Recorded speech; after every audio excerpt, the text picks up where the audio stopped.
नमस्कार दोस्तों, ये तो आप सबको पता होगा, भारत की भाषा एक नहीं अनेक है। लेकिन जब भाषाएं टकराने लगे, जुबानें जंग करने लगे तो विवाद पैदा हो जाता है।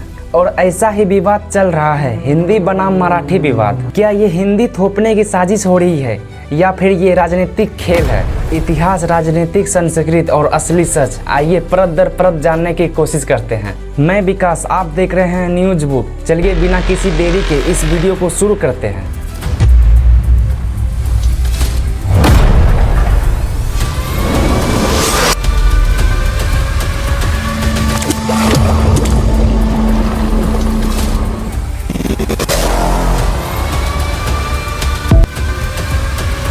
इस विवाद को समझने के लिए हमें थोड़ा टाइम पीछे जाना पड़ेगा। साल 1960 के दौर पर जब महाराष्ट्र का गठन हुआ, तब इसका आधार था भाषा। मुंबई में हिंदी बोलने वालों की संख्या बहुत ही ज़्यादा थी। साल 1960 ईस्वी और साल 1970 ईस्वी के बीच शिवसेना का गठन हुआ, जहां पर मराठी मानुस का नारा लगाया गया। और यहीं पर राज ठाकरे ने बाल ठाकरे के नेतृत्व में हिंदी भाषाओं यानी जो हिंदी बोलते हैं उनके खिलाफ विरोध शुरू कर दिया। और जब एक राज्य की पहचान उसकी भाषा से मिली हो तो दूसरे भाषा को खतरा क्यों माना जाता है? कोई कहता है यहाँ का पानी, यहाँ का जमीन सिर्फ मराठियों के लिए होना चाहिए, सिर्फ मराठी के लिए, और क्यों? और यही विवाद शुरू होता है, हिंदी बनाम मराठी। महाराष्ट्र में हिंदी बोलने वालों की संख्या बढ़ती गई। बैंकों या शॉप में हिंदी बोर्ड लगाने की वजह से कई मराठी ने सवाल करने लगे, हमारी भाषा कहाँ है? लोगों ने कहा एक दिन ऐसा चलता रहा तो महाराष्ट्र में पूरी हिंदी चलेगी। अब कई लोग कहते हैं मराठी को इतना सम्मान क्यों नहीं मिलता जितना हिंदी को मिलता है, जबकि सच्चाई यह है कि महाराष्ट्र में सिर्फ 25% लोग ऐसे हैं जो सिर्फ हिंदी बोलते हैं।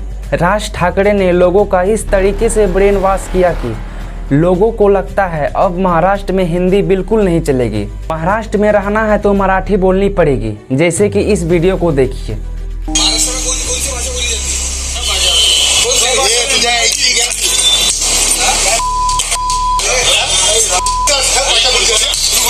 इस वीडियो में साफ साफ दिख रहा है कि कैसे राज ठाकरे का कार्यकर्ता हिंदी बोलने वालों को थप्पड़ दे रहा है। यह कह रहे हैं कि महाराष्ट्र में आया तो मराठी बोलनी पड़ेगी, नहीं बोली तो मार पड़ेगी।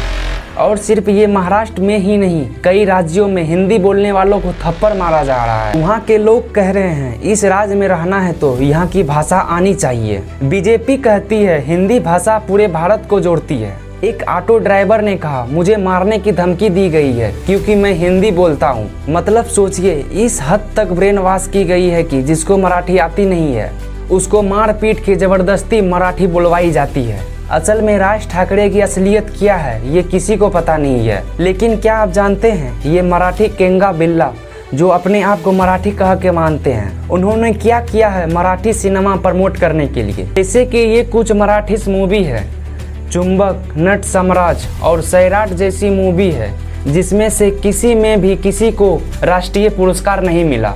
और ये मराठी के लिए कुछ भी बोल सकता है। तो अगला सवाल यह उठता है कि यह है मराठा मंदिर सिनेमा घर, इसका नाम ही मराठा मंदिर, लेकिन यहाँ पर हिंदी सिनेमा क्यों चलाई जाती है? दुनिया के पहले यूनिवर्सिटी नालंदा के विश्वविद्यालय जो कि बिहार में पड़ता है, अगर इतना ही पावर है तो बड़े बड़े सुपरस्टार सलमान खान, शाहरुख खान, वे भी तो बाहर से आए हैं, उनको थप्पड़ मार के दिखाए। नहीं, इसे मारना है तो सिर्फ गरीब रिक्शे वालों को ही मारना है। इसलिए राज ठाकरे जैसी नेता से सतर्क रहिए, क्योंकि राज ठाकरे जैसा बेवकूफ़ नेता आज भाषा पे सवाल उठा रहे हैं, कल होकर किसी और चीज़ पे सवाल उठाएंगे। इसलिए हमें भाषा से नहीं भावना से जुड़ना होगा, क्योंकि जब भाषा पे लड़ाई होती है तो सबसे ज़्यादा नुकसान होता है आपसी भाईचारा का।